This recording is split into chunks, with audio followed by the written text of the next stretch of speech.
So Ollie, thanks for joining us. Your reflections on the winter. You had a good knock in Hyderabad, but how do you reflect on the India tour?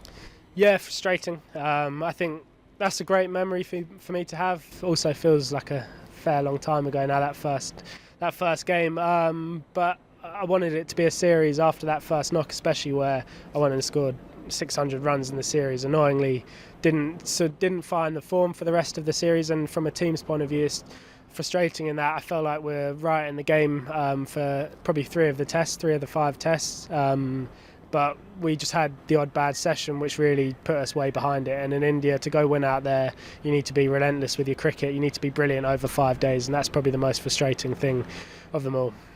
And how much are you looking forward to the new championship season? It's obviously going for a third straight title, but with Durham included this year, it looks like a strong pool of teams in the championship this year.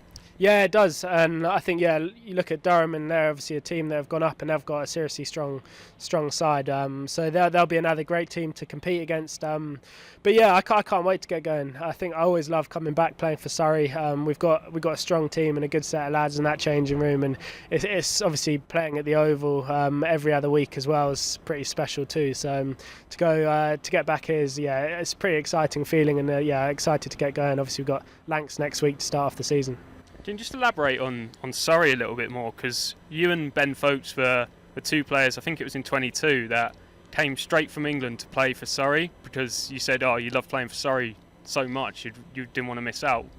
Why do you love playing for Surrey so much? What is it about the club? Yeah, I mean, I always, like I said, it's a balance. But you want to stay fresh. You don't want to play every single game just because you're going to be knackered by the end of the year or middle of the year, and that's probably the main thing.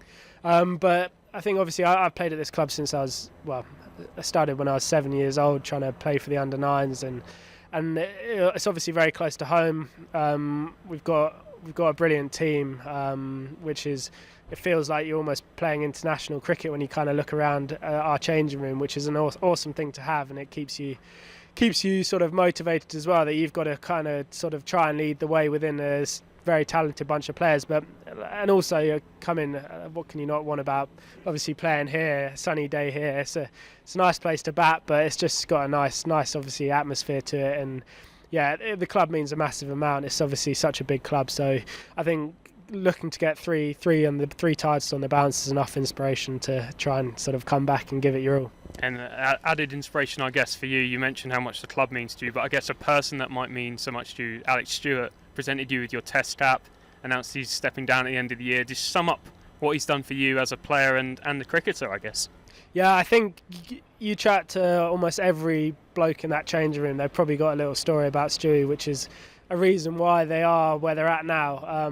He awarded me under-9 Player of the Year, which is a cool picture that we've got saved, and he gave me my first contract when I wasn't necessarily expecting it. Probably, I don't know if it was earlier than I should have, but that was obviously a big honour, and then giving me my Test cap, which was incredibly special as well. So there's obviously a lot of sort of special moments and memories that he's produced, and that's allowed me to go on and play for England. And sort of, I think, like I said, everyone owes him a hell of a lot, and I mean, he's in our eyes and a lot of people's eyes, he's the face of Surrey. Obviously, Mickey Stewart, his dad, his brother Neil is a brilliant coach in the academy as well, and it's just in the family. The badge is in the family, really. So he's going to be a massive miss for us, but hopefully we can go out and do him proud for this season. Hopefully win a few trophies. And let's talk about you at number 3. Obviously scored that big 100 in Hyderabad. There's been a lot of talk about the way you start innings, and it's been described as quite frenetic. Are you quite a nervous starter? Are you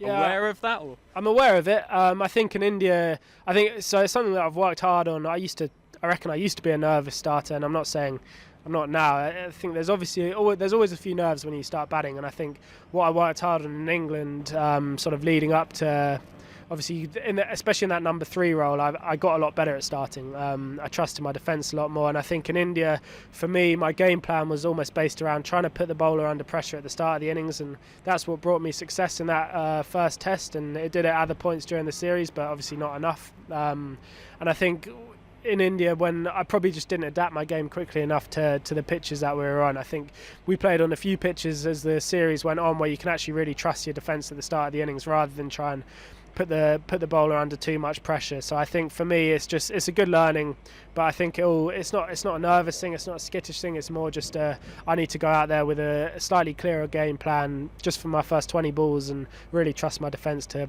get my innings going, because I know what I can do once I pass that 20-30 on that stage. And I think, yeah, like I said, something I've worked hard on in England, and it's a good lesson, it's a good learning point going forward as well. And as someone who's in the leadership group of that England team, Ben spoke about last year showing, maybe over-exaggerating the aggressive way, getting out aggressively to show it's okay to do that. Is that subconsciously that come under your mind as well, maybe, as vice-captain?